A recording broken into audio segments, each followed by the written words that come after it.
Kepercayaan kepada rekan kerja sering kali dianggap sebagai hal yang wajar. Kita cenderung berpikir kalau mereka adalah bagian dari lingkungan yang aman dan bisa dipercaya. Namun, realitanya tidak selalu demikian. Bahkan terkadang, rekan kerja yang paling dekat atau kita pikir paling terpercaya bisa melakukan hal yang tidak terduga dan mengerikan. Bayangkan saja, ketika seseorang yang seharusnya menjadi teman atau mitra kerja malah menjadi pelaku pembunuhan terhadap seseorang yang seharusnya mereka percayai. Ini adalah situasi yang memilukan dan sangat tragis.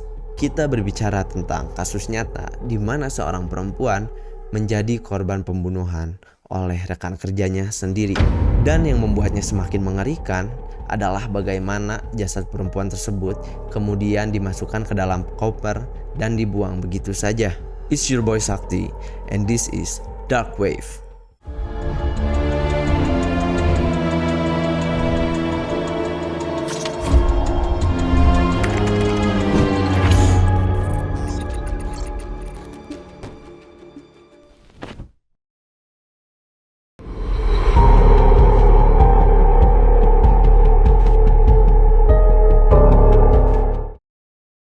Sebelum kita melangkah lebih jauh untuk memahami kronologi kejadian ini terjadi, ada baiknya kita kenali lebih dalam siapa sebenarnya korban dan pelakunya. Rini Mariani yang berusia 50 tahun adalah warga yang berasal dari Rancasari, Bandung. Ia bekerja sebagai seorang kasir di perusahaan cabang. Rini memiliki tanggung jawab dalam mengelola keuangan. Di sisi lain, Ahmad Arif Ridwanullah yang berusia 29 tahun adalah orang yang diduga melakukan pembunuhan terhadap Rini. Ia merupakan seorang auditor pusat di perusahaan yang sama dengan Rini. Kejadian ini terjadi pada tanggal 24 April 2024 di sebuah hotel di kota Bandung, terekam oleh CCTV hotel tersebut.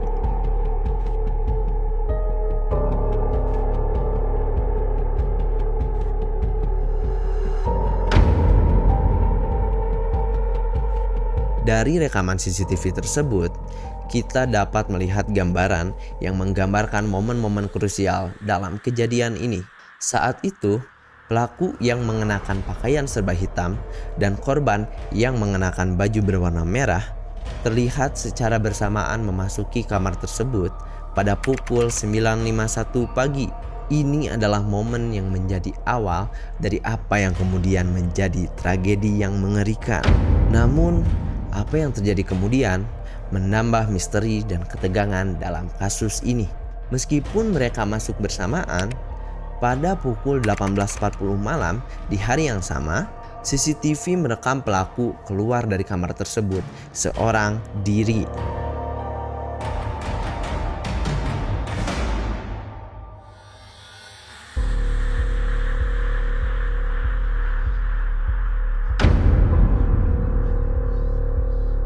Ini adalah momen yang menimbulkan banyak pertanyaan dan kecurigaan. Mengapa pelaku keluar sendirian?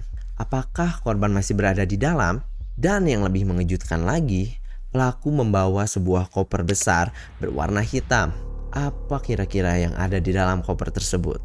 Keesokan harinya, pada tanggal 25 April 2024, pelaku membuang koper tersebut ke dalam semak-semak di daerah Cikarang. Namun ironisnya, tindakan tersebut tidak terlalu lama tersembunyi dari pandangan masyarakat. Pada hari yang sama, keberadaan koper berwarna hitam yang mencurigakan ditemukan di tepi jalan Kalimalang, Desa Sukadanu, Kecamatan Cikarang Barat, Bekasi.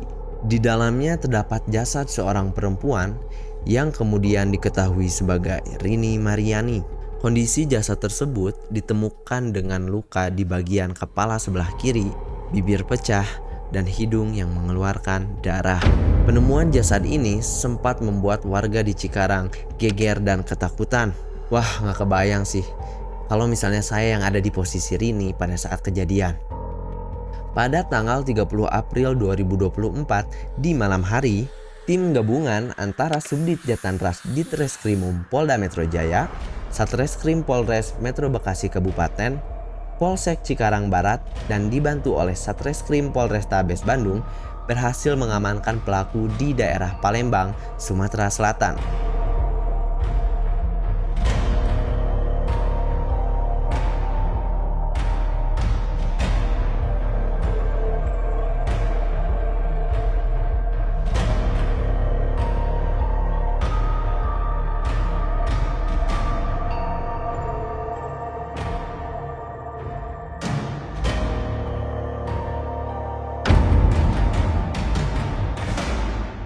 Setelah berhasil mengamankan pelaku dari kota Palembang, langkah selanjutnya bagi pihak kepolisian adalah untuk menggali lebih dalam tentang motif serta hubungan antara pelaku dan korban.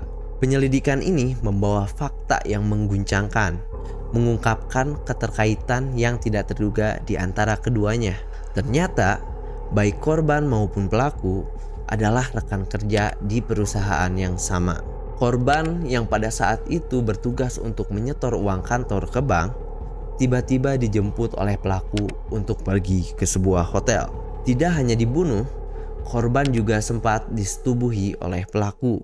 Penyelidikan dilakukan lebih dalam dan mengungkapkan motif yang mengerikan di balik tindakan pelaku. Ternyata, motif pembunuhan ini berasal dari masalah keuangan yang dihadapi oleh pelaku. Pelaku yang dalam waktu dekat akan mengadakan resepsi mengalami kesulitan memenuhi biaya pernikahan. Gak habis pikir sama orang zaman sekarang, hanya karena uang, tega menghabisi nyawa seseorang. Semoga rekan kerja kita gak ada yang kayak gini ya. Dari kasus ini, kita diingatkan akan bahaya yang tersembunyi di balik keinginan akan uang. Terkadang, tekanan keuangan bisa membuat seseorang menjadi putus asa, bahkan sampai pada titik melakukan hal-hal yang tidak terbayangkan sebelumnya. Ini adalah peringatan yang penting bagi kita semua untuk menjadi lebih bijak dalam mengelola keuangan, agar tidak terjerumus dalam situasi yang dapat membahayakan diri sendiri maupun orang lain. Kasus ini juga mengingatkan kita untuk lebih waspada terhadap orang-orang di sekitar. Kita tidak boleh lengah hanya karena seseorang terlihat akrab dan dekat dengan kita. Seperti yang terungkap dalam kasus ini, orang jahat tidak selalu berwujud seperti apa yang kita bayangkan. Mereka bisa saja bersembunyi di antara orang-orang yang kita anggap dekat, baik itu teman, saudara, atau bahkan pasangan sendiri. Oleh karena itu, penting untuk selalu menjaga kewaspadaan dan tidak terlalu mudah percaya kepada siapapun. Jangan lupa untuk subscribe dan nyalain lonceng biar gak ketinggalan video-video terbaru dari channel ini.